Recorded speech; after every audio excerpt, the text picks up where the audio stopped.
Hi, everybody. This is Heather with the Leadership with Heart podcast. And today I have a guest on, Brian Kelly. And I want to tell you a little backstory before I do a full introduction to him. But for those who've been on the show or listening to the show for some years now we are, over 3 years into the Leadership with Heart podcast. When I created the podcast, it really, the initial reason was for it to be just sitting down with leaders who are somebody who's managing at least one person to just talk about how they show up with heart for those they lead. And the show title, I was like, oh, let me think what the title could be. And I thought, this leadership with heart concept was one that has always resonated with me. And it's always how I've chosen to lead, although I'm not perfect at it. And so then some years into it, like maybe like a year in, I think maybe when I got to, I don't know, episode 25 or something, I realized that I needed to take the content and put it into a book. And so you remember me talking about that again, if you've been with me on this journey for a long time. And now, of course, we have this book, The Art of Caring Leadership. And I didn't want the second book to be just a book. Like I wanted to have an entire support system that would be in place for leaders who didn't want to be on the journey alone. They'd get to the end of the book and go, okay, now what?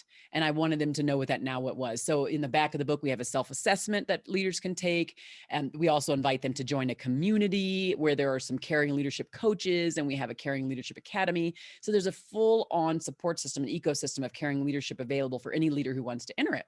So Brian Kelly happens to be one of the caring leadership coaches that I selected and has been trained on understanding the self-assessment and how to actually work through that with leaders. So Brian is amazing. The reason why I selected him as one of the coaches is I just love his internal way of doing things. He's very, I think, introspective. He thinks things through deeply. He's thoughtful and he's strategic when he's putting through solutions for those who he's coaching. And I know he has a lot of experience. So that is why you're here, Brian. Awesome. So glad to be here with you on this journey and on the show with you here. Yeah. So, I'd love for you to tell the listeners a little bit about you and maybe, just how you roll as a coach. And then also, but a little bit of your background, like how do you even get to the point where you're a coach? Yeah. So, in terms of the background, I was working in IT and HR in a major Fortune 100, I guess, company. And going through my career, it's funny that your podcast is Leadership with Heart and the Art of Caring Leadership, because that's what I was missing in the corporate environment. There was pockets of it, but it wasn't consistent, right? And as someone that kind of is relational and it's like, hey, let's connect, and that matters to me, and that wasn't part of sort of what was the everyday. um, and then combine that with I grew up playing sports, and I coach sports, and then so a coach on the field type person, right? And so um, going through and kind of navigating through my career, I got connected to this internal volunteer organization that got created by some younger employees that wanted to help younger leaders called Rising Leaders. And I was like, oh, that looks interesting. Let me go be part of that. So I was part of it for the first year as a community leader, sort of. And then I got elected to be part of the leadership team to help kind of help people early in their career get access to uh, opportunities to lead community service, those kind of things, organizing events that would help other employees, and then also to connect to the network of leaders throughout the organization. And so as I'm going through this, I'm like, well, this lights me up. This is who I am. And so I end up, as part of this, creating a mentoring program, leading the creation of a mentoring program, getting connected to, because I used the power of choice, because I was part of the creator choice there, to select my mentor, who happened to be a coach. Hadn't met him yet, but I knew through someone else in the community that he was a coach. And so we start our mentoring sessions, and he goes into the asking permission kind of stuff, the coaching protocols. And I'm like, okay, this is what it's like. And so we started building a relationship there. Is now a really good friend. And he started asking me, exploring what I wanted to do, and going into that sort of discovery about who I was, and then, you know, um, trying to help me kind of navigate through that. And and he had been through Georgetown's transformational leadership program, and he ends up then kind of saying, hey, you should really think about this. And it's funny because he wasn't the first person to suggest that. A couple of years earlier, another executive had said, hey, I'd been through the program, suggested it, recommended it, but I wasn't ready to hear it. I was ready to hear it now. And so I ended up taking the advice of my mentor, now friend, and applying for the program, getting into the program. And then it's funny because before I get in, there's about 5 people at my company that have been through it. And they're all giving me kind of like advice. This is what you're going to expect. You're going to have to bring up issues. You're going to have to coach one another because it's practice, right? You get in triads. I'm like, okay. And so I'm strategic, right? I'm thinking 3 steps ahead. So I'm like, okay.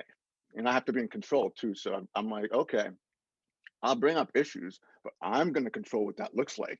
I'm going to play. I'm willing to play. I'm a team player. I'll play the game, but I'm going to control what that looks like.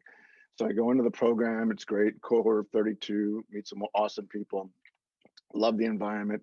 Navigating through it. Excited about the learning. And then when we're applying the learning, I'm struggling with this helper in me, this helper energy that, a lot of early coaches have this helper energy. And I was having trouble with applying the learning and kind of diffusing in an appropriate way the helper energy. And so one of the things is a supervisory call that happens in the process. So your learning circle advisor listens to that. And so my learning circle advisor listened to my coaching call. And she's like, hey, like because we had a pretty good relationship. So like in a fun way, she's like, what's going on with you? Because I wasn't showing up as she would have expected, and I was not applying the learning. And so that helped me realize I needed to change some things.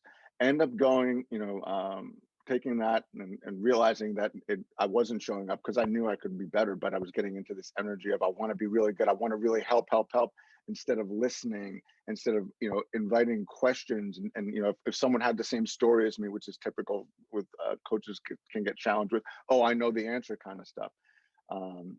And so fast forward to a month and a half later, I've got to figure out, do I want to do this? Is this really what I want to do? Do I like the idea of becoming a coach, or do I want to become a coach?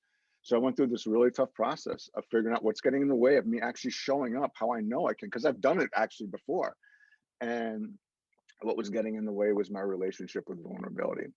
I had an unhealthy relationship with vulnerability. And, this is, I say it calmly, matter of factly now, but this was like tears. It was a week-long process, deep dive, introspection, who is Brian kind of exploration.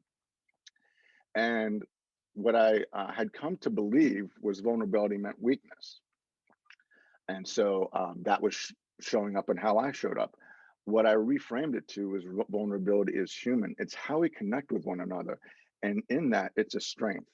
We're not taught that it's a strength, but the fact is, if you've ever had to do work on yourself and the soft skills, which I really don't like that term, but that soft things that people think of in terms of the language you might hear in the workplace or otherwise, how difficult it is. And so having come through that, I now had a new frame on how I looked at myself and then how I showed up in my life for myself and others. Come back, the next month is the last set of classes. So my classmates hadn't seen me since I went through my process. I go up the elevator to the second floor to where the classes are. Between the elevator and the classroom, when I tell this story, 2 different classmates stopped me separately and said the exact same thing. They said, "You look lighter." And they weren't talking about my weight. They could see my whole physical manifestation had changed. The weight of the world that I carried on my shoulder, my self-protective mode, which is sort of how I would show up, wasn't there anymore. And while I didn't need the validation, it was great to receive it, because now that congruence that I'd always want to feel, because inside, when you're in self-protective mode and you're kind of showing up in your body language is showing that, and you're in that mode, you don't realize that you're impacting how others see you. And so to get that sort of validation, while I didn't feel it was necessary because I'd already made the internal change, it was nice. And so from then on, how I saw myself, how I showed up in my personal life and professional life was different. And I was more often me. I'd seen pockets of it before, but not as consistently. And so that's sort of It's how so what got me powerful. into coaching. Well, it's powerful. I mean, I think, all of us have to at some point like reframe how we're showing up and like think about, are we showing up authentically in the space of imperfection? And I think a lot of people period struggle with it, but this whole vulnerability aspect is something that's really hard for men in particular, right? So that we think about traits, which I hate to say female trait, male trait, but when you look largely this idea of transparency and openness and authenticity and vulnerability doesn't tend to be one that men lead with. And so the thing that always hit me with you is that this is it's something that you've grown into. I'm sure you're not perfect at it. It's probably a constant journey to get there, but that you're particularly skilled in understanding that because of your own personal journey. And while obviously I respect all these coaching certifications you had, it really wasn't that reason why I selected you to be a part of that community. Because I was thinking, how many other male leaders are there right now who have an aspiration, a desire to show up with this thing called care, maybe to have more quote unquote things I hate, which are called soft skills. I hate that. I can't stand that term either, but they're looking for that. And the thing that's really their barrier is this idea of being vulnerable. I was in a speaking to a law firm the other day, and one gentleman said, the thing I struggle with the most is being vulnerable with my team members. I know I need to do it. It's just in the moment doing it, and it's hard to do. And so I was like, how do we continue to make sure that we have someone who I think they can have more of an affinity to. So they have another male and they're having that struggle, and the story that you share, which I think is a powerful story, this idea of like you walking in the hallway and they don't even know what you've done, but they just see like your whole manifestation, your entire demeanor has changed because you decided to like release more control. I mean, it's powerful. Uh, Thanks, Heather. I appreciate that. And that's really what it was. People, vulnerability is difficult for people. It's really our mindset around vulnerability. Vulnerability isn't difficult. It's human, right? But it's our mindset that we've adopted and how we look at vulnerability. And so what often happens when I'm working with leaders that, it's usually everybody comes in, I've got my goals and whatever. It's usually back to a relationship with self in some form or fashion, whether it's judgment or vulnerability or view of failure, view of control, all those kind of things, which are all human, right? And so when things start to change for people is when they start to see themselves differently, right? And they start to use their attachment to how they think about vulnerability, control, failure, how other people see them, expectation of others, right? And so this inside out notion, right? So I think most people are not as familiar with the inner work that needs to happen to be able to show up vulnerably and be okay with what shows up from there, right? And that's what the challenge is. And it can be our mindset around that. Oh, that's weakness. If I'm already strong, why do I have to go and do more inner work? Well, yes, you are strong, and there's probably more opportunity for you to explore other layers of strength or other nuances of strength that you haven't yet explored. And so it's the whole perception. And you talked about this, and I'd like to, if we can, it's not about masculine and feminine. It's about masculine and feminine energy. And I've been diving into this more recently in conversation.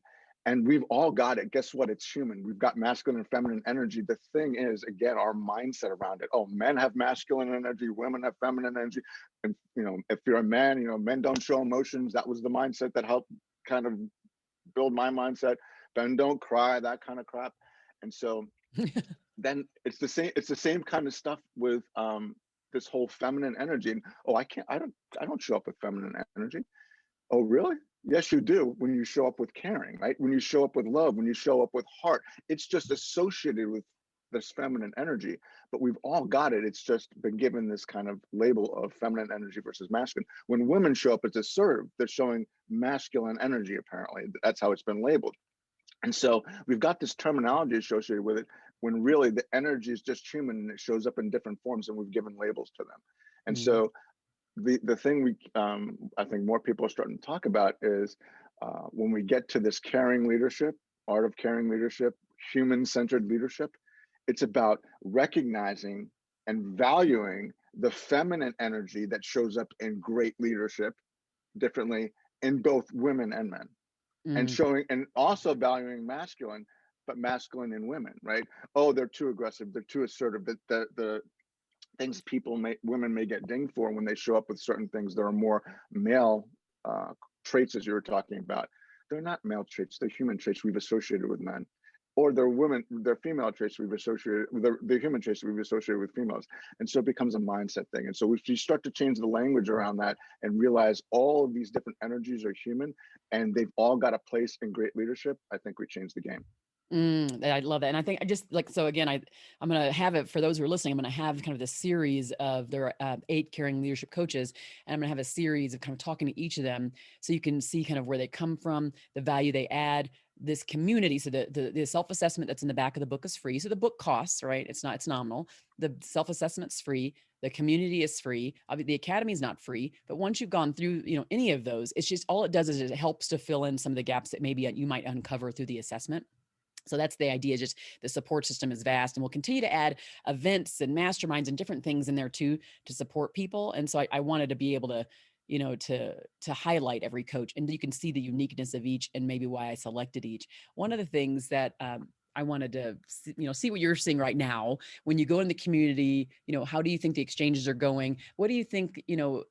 I listen to some ideas of things we might be coming, things that you can think of, the things we'd like to do. We're iterating right now. We're just gonna riff.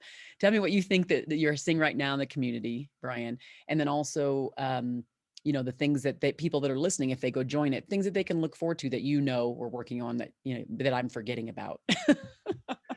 So what I'm loving about the community is people realizing there's a place where they can talk about these things, and leaders can come and talk with others that are on their journey. We're all on the journey. We're all on a spectrum, and right, there's no Heather's in this place, so she's further ahead than Brian, so it's none of that. There's no comparison. It's just we are where we are, and this community is to support all of us, no matter where we are on the journey.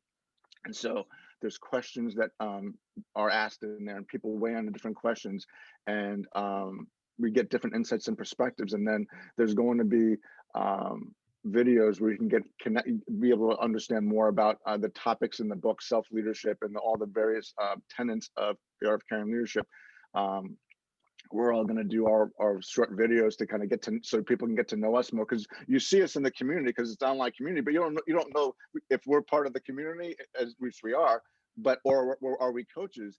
And so there'll be more of a differentiation there where people can kind of understand that some of us are there as coaches and community members, and others are just coming in to kind of be part of the community and share and bring their insights too, because this isn't there's only one perspective. The coach's perspectives matter. No, everybody's perspective enriches the conversation, which allows everybody to learn from everybody, and that's the beauty of the community.